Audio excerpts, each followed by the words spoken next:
Welcome to another episode of the Hub Coffee Break, which changes its name every episode, actually. Right. Purpose of these is to introduce members to the community, tell a little bit about yourself, so we can get to know each other a little bit more, basically. Cool. So I'm today joined by the lovely Ash. So Ash, if you could just, a little intro about yourself and what it is you do at the moment for work, which is quite a complex one, so how long we've got? I'll do it really succinctly. So, first of all, I've just moved with my wife and son to Ibiza permanently. But I've lived in Ibiza and moved between Ibiza and London for the last kind of 3 years. Uh-huh. So I was here, what's now Hub 1 in those days. For work, my key focus at the moment is a tech startup, cybersecurity tech startup, which we're launching in 2 weeks. It's going live. Yeah. Been working on that the last year. But my career has been in, I guess, advertising, marketing, but video. Yeah. So doing cinema ads for the British Museum and campaigns for lastminute.com and Marks and Spencer and London Centre for Nanotechnology. I've enjoyed dipping my toe into lots of different things. Yeah. About 2 years ago, I kind of wanted to get involved in building my own thing, and a good friend of mine from school is a cybersecurity guy. We got talking. So we basically have built a platform, a cybersecurity platform for small to medium-sized businesses that kind of you pay for like Xero or QuickBooks. Haven't quite worked out the price, 40, 50 quid, something like that. Yeah. And it watches your back. It's like a burglar alarm for the internet. Amazing. That's the two main ones. Then there's the lockdown business, but let's not get confused. We'll get into that. Actually. So, right, you were a member like 3 years ago, right? Something like that, or been sort of in and out since then. When did your relationship with the island start? Tell us a little bit about that. So, you've heard this story. When I met my wife, she has always loved Ibiza since she first came. I was hugely sceptical. In fact, I'd probably say that Ibiza was the last place on earth I wanted to come to. I think it was because I was a film extra in Kevin and Perry Go Large, and that's what I thought Ibiza was. And you only tell that to people you don't like. You've got to tell them that's what it's like. Yeah. Yeah, you don't want to go there. It's Kevin and Perry. And so she said about coming here. It was in October, so sort of this kind of weather. And we came, and the weather was rubbish. We went to a beach in the north. I can't remember which beach, but it wasn't really selling the dream to me. And then we went to Beneras, and the sun came out. The sun was setting, and suddenly it all kind of clicked. I kind of got it. And I think what I grew to love about Ibiza, and even at that point, there's an Orson Welles documentary called F for Fake. I think I mentioned it to you. You can see it on YouTube. And it's about this art forger and this con artist, and it's set in the 60s, and it's all about truth, and it's quite arty. Mm-hmm. But it really brought to life this bohemian mix of, smugglers and artists, and just this mix of people.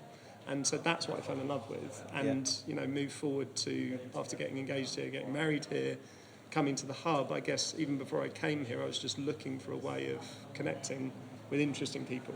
Yeah. Because that, to me, is what the island's all about. So, yeah. Okay. Here I am. Here you are. Here you are. Yes. So I guess, that leads quite nicely, actually. So the Hub, obviously a community project and a space to work, but what, having been here and used it, what would you say, can you think of a moment where that's what the Hub is to me?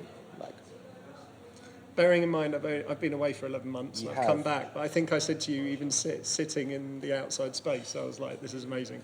So I think it's fabulous what you've done. First of all, it's interesting that you seek out community. It's like a human instinct, right? That's what's difficult about COVID. And my office in London, which I've closed now, moved out 3 weeks ago, was 4 minutes from my house. Mm-hmm. And yet, it takes me 35 minutes to drive here, so I'm on this little island. I'm doing this much longer commute. Furthest away bit. So now my son's going to nursery in San Rafael. It's a bit different, but I think it was when I first came. Yeah, just sort of came in the door and felt, and I think you've amplified that even more now that I was a member of lots of members clubs in London, the hospital, the ministry. And so many of them, in fact, pretty much all of them, it's not really about community. In fact, you know, Soho House is really about a place to be seen and everyone sort of kissing each other on the cheek, and it's just sort of false and doesn't have depth. And so I think that's what grabbed me about the hub, and what you get a real sense of is just interesting people doing interesting things and connecting and making good shit happen. Well, that was one of our intentions, man. So yes, That's good. very humbling that we're getting there, right? Yeah, it's amazing. So now, obviously, now like made I guess there's the global situation changing and make it. I guess us thinking about things that we thought about for a while, and it's like, well, why don't we do it now? Yes. What would you say to other people that are potentially still sat in London and like have thought about moving to Ibiza but haven't yet haven't got with it and got on with it? What would you say to those people that are kind of considering it but haven't made the jump yet? I think, first of all, I'm a little bit biased because I'm the type of person that thinks, why not, rather than what Sure. if. So my main problem is starting things. It's just going, you know, how easy is it to build a website? I did it a couple of weeks ago with a charity idea, set up, overnight, got a bit, bought the domain, but, you know, I've got a problem. Yeah. I definitely got a problem. Yeah. But I think, you know, from my wife's perspective, we adopted our son. She worked for 30 years in marketing. She's sort of coming at it from a different angle. You'll probably be doing one of these with her because she's joined. Yeah. So I think she's trying to kind of get a sense of herself and figure out how life can be. And so for me, I'm busy doing lots of stuff. I can work remotely. The jump isn't so sort of scary for me, and I'm used to a freelance way of working. I think there's probably a lot of people now, because of lockdown and COVID, who had a few months to go, hold on a minute, What am I doing I've with been my running life? on a treadmill, Yeah. now I'm working from my bedroom or my office or whatever. Like, does it have to be this way? Yeah. And I know that there's a lady that worked for us in our lockdown business, gardening business, we'll come on to. She started a job with a new company, and she's managed to start the contract with spending time in Barcelona. Perfect. Because it doesn't matter That's where the way she the is. world is now, right? Yeah, so Yeah. I think if that's a possibility to you, if you can adapt and change the contracts and the way that you work, you have some security and probably stuff off the island, because that's the risk, right? Coming to the island, and there's going to be challenges this year. I would say that 95% of the people here are working from the island and not on it. Yeah. You know, like everyone is working remotely. Yeah. Pretty much. Yeah. Yeah, because that's the, you know, looking at like Ibiza winter residents and people going, I'm coming in February, what can I do? Yeah. You're like, it's probably not the year Sure. to just be turning up. Yeah. Although, you know, I know plenty of people who did that 20 years ago and Sure. are still here now. Sure. So Yeah. you shouldn't preclude it. Yeah. So the lockdown business then, obviously, Yes. you know, the situation was thrust upon us and we had to pivot and we've all done something. And what was it that you got up to, sir? So the video business basically mothballed overnight. There were a couple of things going on, but I furloughed my staff. There's only a team of 5 of us. Moved out of the office, set up at home, and tried to think about how to pivot video.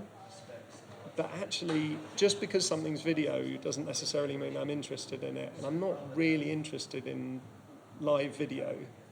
I don't mind stuff that's broadcast live, but, you know, just trying to work out ways of making interesting Zoom calls just didn't appeal. We came up with an idea around pitching to schools and nurseries that came out of an observation with my son, sort of us filming stuff in our house and combining it with Zoom calls, and we pitched that to some schools, nothing happened. I think it was when Justine mentioned filming funerals that I was like, no, I'm done here. Yeah. So, we set up a business in a week called Lockdown Gardener. Had the idea on Tuesday, and it wasn't completely original. There are other people doing it. I'm not saying I'm a genius. But a guy that was a cinematographer for me had begun delivering fruit and veg, and that was going really well, and he was busy. And then we had a street WhatsApp group, and someone shared a link to a gardening company that was delivering plants. And I went on their site, and it was almost like be grateful for what you can get. There wasn't any expertise or knowledge. You could tell that it had been set up by a techie website person, not a gardening person. Yep. And Justine, my wife, who hopefully you'll meet on one of these, Yep. had worked for Wyville Garden Centres as a marketing director. I had done filming for them for another department, a little bit of nepotism, but not too much. And we had a gardening consultant working with us, Jonathan, who's a horticulture guy. You know, when he was at school, he got told, he said he wanted to work outside, and they said you can either do horticulture or agriculture. And he was like, agriculture's too much hard work, I'll do horticulture. So he's born and bred. Okay. And I rang him and I said, where do plants come from? How does this work? And within, that was Tuesday, then we built a site, stayed up till 4 a.m, Wednesday, Thursday. Friday, we spoke to the supplier, who was like, to be honest, I don't think they took us seriously. They were like, yeah, potentially we'd supply. Launched on Saturday, and I think there was this unique moment of almost like social community marketing. You know, the opposite of influencer and all that vapid crap.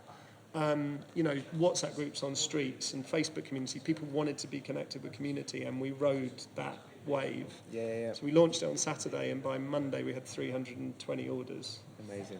Or Justine might come, I think it was 273, whatever, it's about 300. Yeah. And then we were like, then we went to the supplier and we were like, right, here's £14,000 of sales or whatever. And they're like, oh, okay, we'll take you seriously. Oh, we can't deliver for 2 weeks. We're like, oh no, we just launched. And beside that, they're like, we're going to turn up with a lorry with 20 gardening, these Dutch trolleys. And like, where the hell are they going to go? Sure. So we found a golf course for a friend of a friend. They would let us use their car park. Then we hired 6 drivers, including myself, like a neighbour, cameraman who worked for me, some lady, Jenna, amazing, who'd just come back skiing in Japan. Just brought people together, and it was very hard work, but it was joyful because everyone was working minimum wage. They just wanted to do something. Yeah, sure.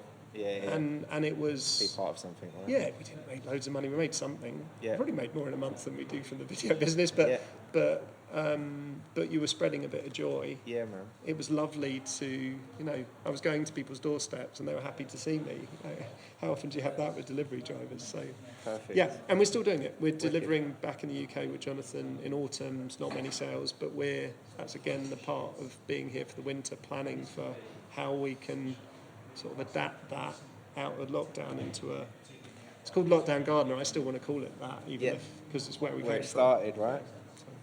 Amazing story, man.